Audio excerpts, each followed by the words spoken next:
അഭിഭാഷകൻ ചൗധരി വാദിക്കുന്നുണ്ട് അരവിന്ദ് കെജ്രിവാളിന് വേണ്ടി എന്നുള്ളതാണ്.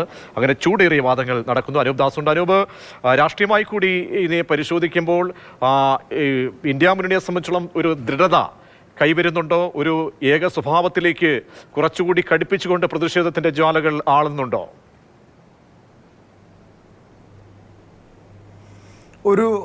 ഒരടി കിട്ടുമ്പോൾ തിരിച്ചടിക്കാനുള്ള ഒരു വീര്യം കൂടുന്നു, അല്ലെങ്കിൽ ഒരു ശേഷി കൂടുന്നു, അല്ലെങ്കിൽ അതിനുള്ള താല്പര്യം കൂടുന്നു എന്നൊക്കെ പറയുന്നത് പോലെ ഒരടി കൊടുക്കാൻ നോക്കിയതാണ് ഇന്ത്യ സഖ്യത്തിന്, അല്ലെങ്കിൽ ആം ആദ്മി പാർട്ടിക്ക് BJP ഈ ഒരു നീക്കത്തിലൂടെ എന്ന് ഇന്ത്യ സഖ്യം വിലയിരുത്തുന്നത്. അതുകൊണ്ട് തന്നെ ഒത്തൊരുമിച്ച് നിന്ന് ഇതിനെ നേരിടണം എന്ന ചിന്തയിലാണ് ഇന്ത്യ സഖ്യമുള്ളത്. ഇപ്പോൾ 1 മണിക്കൂർ കഴിഞ്ഞ് ഇന്ത്യ സഖ്യത്തിലെ പ്രധാനപ്പെട്ട പാർട്ടികളുടെ നേതാക്കളെല്ലാം ഒരുമിച്ച് തിരഞ്ഞെടുപ്പ് കമ്മീഷനെ കാണാൻ പോവുകയാണ്.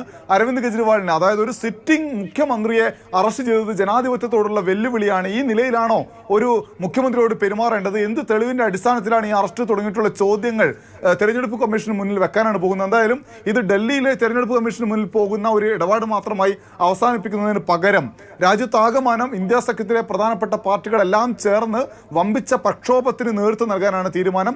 ഈ ദിവസം കഴിഞ്ഞാൽ പിന്നെ ആ പ്രക്ഷോഭം തിരഞ്ഞെടുപ്പ് പ്രചാരണത്തിന്റെ കൂടി ഭാഗമാകുമെന്ന കാര്യത്തിൽ സംശയമില്ല. ശരി, അങ്ങനെ അല്പസമയത്തിനകം അറിയാം അരവിന്ദ് കെജ്രിവാളിന്റെ വിധി.